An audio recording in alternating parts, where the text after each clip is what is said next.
दोस्तों आज की सबसे पहली और बड़ी खबर। कैश कांड आरोपित विधायकों को नहीं मिली अंतरिम जमानत। झारखंड हाईकोर्ट के जस्टिस एसके द्विवेदी की अदालत में कोलकाता से कैश के साथ गिरफ्तार तीनों विधायकों इरफान अंसारी, राजेश कच्छप और नमन विकसल कोंगाड़ी के मामले में सुनवाई हुई। सुनवाई के बाद जस्टिस एसके द्विवेदी की अदालत ने झारखंड सरकार और बंगाल सरकार से जवाब मांगा है। हालांकि अदालत ने तीनों विधायकों को कोई अंतरिम राहत नहीं दी है। राज्य के 7 अमृत शहरों में होगा पेयजल सर्वेक्षण। भारत सरकार के आवासन एवं शहरी कार्य मंत्रालय ने स्वच्छ सर्वेक्षण के बाद अब पेयजल सर्वेक्षण की दिशा में बड़ा कदम उठाते हुए सभी राज्यों के सहयोग से देश के 485 अमृत शहरों में पेयजल सर्वेक्षण कराने का निर्णय लिया है, जो इस वर्ष के नवंबर माह से प्रारंभ हो जाएगा। झारखंड के 7 अमृत नगर निकायों के पदाधिकारियों को पेयजल सर्वेक्षण से जुड़ी अहम जानकारी दी गई। झारखंड के मध्य इलाकों में अगले 3-4 दिनों में बारिश की संभावना। मौसम विभाग ने बड़ा अपडेट जारी किया है। बंगाल की खाड़ी में बन रहे साइक्लोनिक सर्कुलेशन का असर झारखंड में भी देखने को मिलेगा। अगले 3-4 दिनों में झारखंड के मध्य भागों में हल्के से मध्यम दर्जे की बरसात की संभावना है। अगले 3 से 4 दिनों में झारखंड के कई जिलों से मानसून की वापसी होगी। सीएम हेमंत सोरेन ने 670 करोड़ की योजनाओं की दी सौगात। झारखंड के मुख्यमंत्री श्री हेमंत सोरेन ने चाईबासा के गोइलकेरा में आयोजित आपकी योजना आपकी सरकार आपके द्वार कार्यक्रम में कहा कि आपकी योजना आपकी सरकार आपके द्वार कार्यक्रम का आयोजन पूरे झारखंड में किया जा रहा है। कार्यक्रम का कैसे संचालन किया जा रहा है उसे देखने और जानकारी लेने आपके बीच समय समय पर आ रहा हूँ। झारखंड में ईडी के पास पहुंच रही अफसरों के भ्रष्टाचार की शिकायतें। झारखंड में ईडी के एक्शन के बाद लगातार आईएएस, आईपीएस और राजनेताओं के खिलाफ भ्रष्टाचार की शिकायतें मिल रही हैं। 6 मई को ईडी ने तत्कालीन खान सचिव पूजा सिंघल के खिलाफ कार्रवाई की थी। इस मामले में उनकी गिरफ्तारी और ईडी की लगातार हो रही कार्रवाई के बाद से ईडी के ग्रीवांस सेल में 300 से अधिक शिकायतें आई हैं। झारखंड उच्च न्यायालय ने हेमंत सरकार को लगाई फटकार। झारखंड उच्च न्यायालय के chief justice doctor Ravi Ranjan और जस्टिस एसएन प्रसाद की अदालत में रांची एफएसएल रिक्त पदों पर नियुक्ति को लेकर सुनवाई हुई। अदालत ने एफएसएल में आउटसोर्स पर नियुक्त कर्मियों को नियोजित करने की प्रक्रिया किए जाने पर कड़ी नाराजगी जताई है। अदालत ने कहा है कि जब कोर्ट इस मामले की निगरानी कर रही है तो बिना कोर्ट की अनुमति के राज्य सरकार कैसे आउटसोर्स कर्मियों को नियमित कर सकती है। अदालत ने यह भी कहा कि आउटसोर्स कर्मी तो संविदा पर नहीं है, ऐसे में राज्य सरकार नियमित करने पर विचार क्यों कर रही है।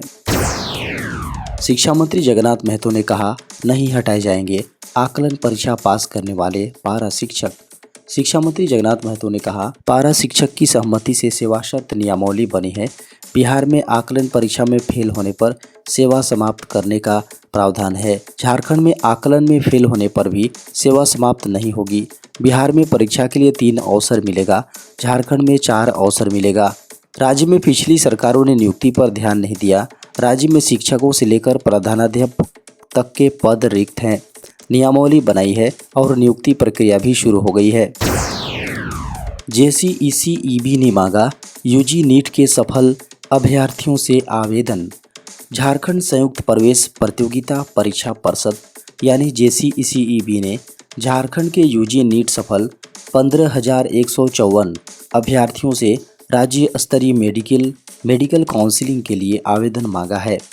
अभ्यर्थी वेबसाइट jceceb.jharkhand.gov.in से राज्य स्तरीय मेडिकल सीट 85% पर शुक्रवार 14 अक्टूबर तक रजिस्ट्रेशन कर सकेंगे। रजिस्ट्रेशन के क्रम में हुई गलतियों में सुधार के लिए 15 और 16 सितंबर तक करेक्शन विंडो खोला जाएगा। इसके बाद 17 अक्टूबर को राज्य मेधा सूची जारी होगी। इसमें चिन्हित अभ्यर्थी पहले चरण की मेडिकल काउंसिलिंग में शामिल हो सकेंगे।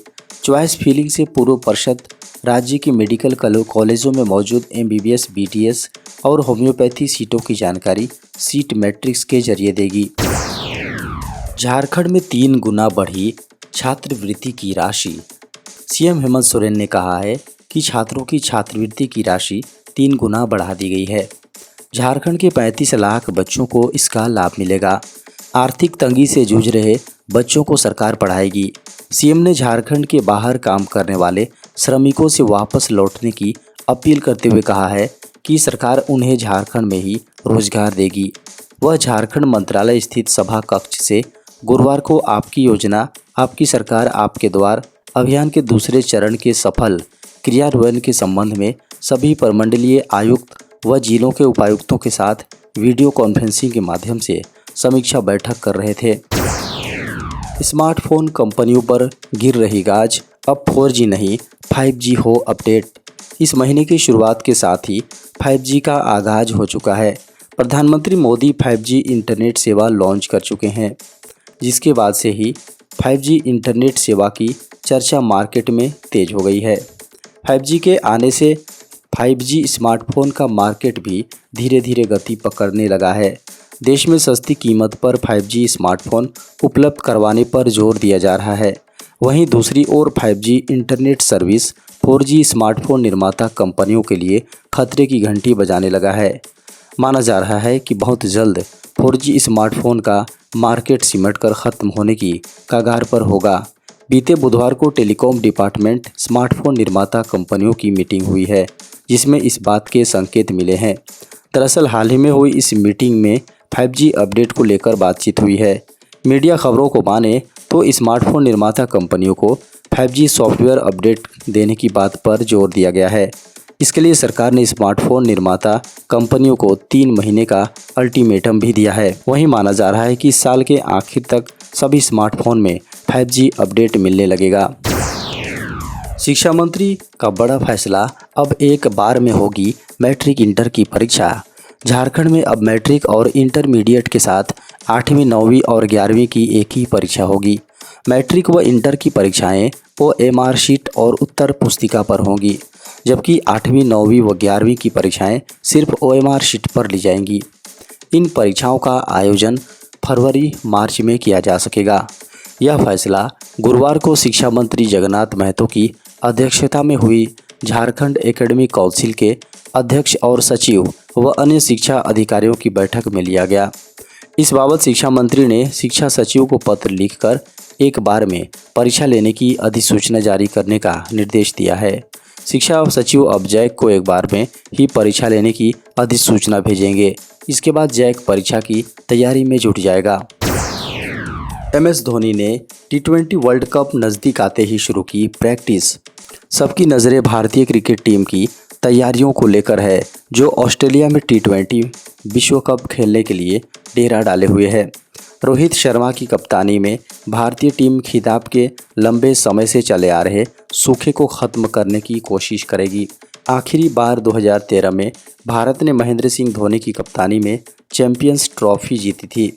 तब से बहुत कुछ बदल गया है और धोनी ने संन्यास ले लिया है। लेकिन धोनी खुद वर्ल्ड कप के करीब आने के साथ ही फिर से बैटिंग के अभ्यास में जुट गए हैं। MS धोनी ने फिर से बल्ला उठा लिया है और गेंदबाजों की खबर लेने की तैयारी करने लगे हैं। धोनी भले ही इंटरनेशनल क्रिकेट से अलग हो गए हैं, लेकिन उन्होंने अभी तक क्रिकेट खेलना नहीं छोड़ा है। वह अभी भी इंडियन प्रीमियर लीग में चेन्नई सुपर किंग्स की कमान संभालते हैं और ऐसे में धोनी ने उसके लिए अभी से तैयारी शुरू कर दी है। देश में कोरोना के मिले 2678 नए मामले।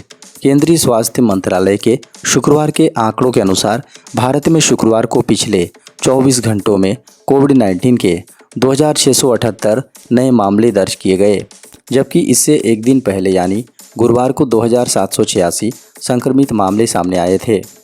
इस अवधि में कोविड-19 से संक्रमित 10 मरीजों की मौत हुई है, जिससे कुल मौतों का आंकड़ा 5,28,857 पर पहुंच गया है।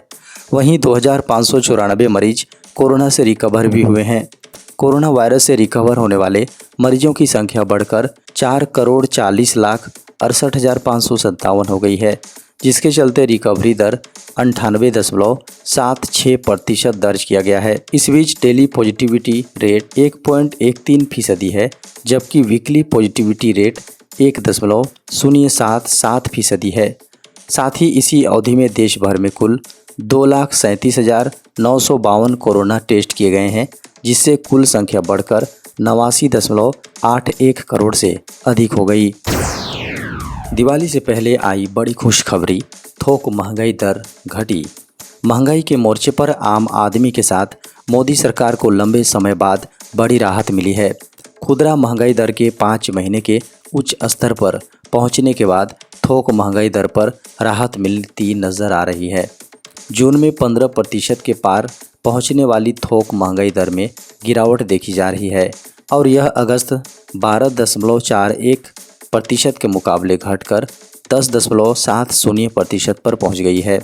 लेकिन यह लगातार 18वां महीना है जब थोक महंगाई दर 10% से ऊपर बनी हुई है। इससे पहले अगस्त में WPI 11 महीने के निचले स्तर पर आ गई थी, लेकिन अब यह घटकर सितंबर में 18 महीने के निचले स्तर पर पहुंच गई है। मई में WPI 15.88% के रिकॉर्ड हाई लेवल पर पहुंच गई थी। सितंबर में खाद्य महंगाई दर 9.93% से घटकर 8.08% पर और खाद्य तेल WPI 0.74% से घटकर -7.32% पहुंच गई।